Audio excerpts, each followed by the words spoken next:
Alors, du coup, pour les sprints, ça se passe comment?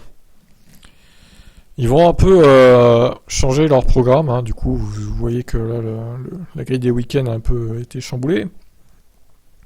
La course sprint sera le samedi à 15 h, après toutes les qualifs Moto 3, Moto 2, etc. La course MotoGP principale sera à 14 h le dimanche, ça bouge pas.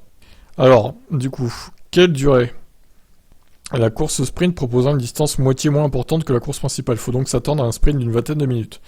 Bah oui, parce que les courses normales en MotoGP, ça dure 45 minutes, il me semble. Ouais, selon s'il pleut ou pas. Ouais, c'est dans les 45 minutes, hein, c'est 2 fois moins qu'une course de F1, en règle générale. Donc ouais, 20-25 minutes, une course sprint. Au final, la course sprint va durer quasiment autant en moto qu'en F1. C'est assez étonnant, puisque au final, en F1, les courses sont 2 fois plus longues, normalement. Alors, le sprint récompensera les 9 premiers, 12, 9, 7, 6, 5, 4, 3, 2, 1. Le règlement des courses principales s'appliquera également pour les courses sprint à l'exception de la quantité de carburant pouvant être embarquée qui sera de 12 litres. En cas de dépassement des limites de piste, les pilotes recevront un avertissement de la première infraction, puis un long lap après 3 dépassements. Si un pilote est sanctionné pour une des séances du week-end, sa pénalité s'appliquera durant la course principale. Ouais, ça c'est logique. Les instances dirigeantes ont assuré que l'ajout de ces courses au programme n'engendrait aucune réduction du calendrier.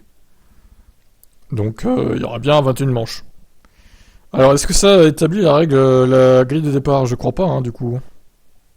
La grille de départ de la course sprint sera identique à celle de la course pour du dimanche. Elle sera établie en fonction des résultats des qualifs. Ah d'accord, ok. Bon, bah, au moins c'est clair.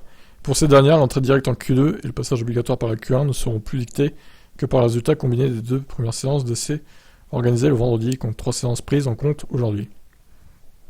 Ok, c'est clair au moins. Donc, écoutez, il y aura la course sprint en MotoGP n'établira pas la grille de départ de la course normale. Une petite différence par rapport à la F1 du coup. Voilà ce qu'on pouvait dire de la course sprint pour l'année prochaine. Je vous laisse commenter, vous en pensez quoi? Du coup, ça va faire 42 courses hein, au final. Hein. Sachant que le samedi, ça durera bien une bonne vingtaine de minutes déjà. Donc ça va faire du boulot pour les pilotes là. Hein. Plus des risques de chute, de blessures, etc. Ça va être hardcore la saison 2023. Allez, ciao.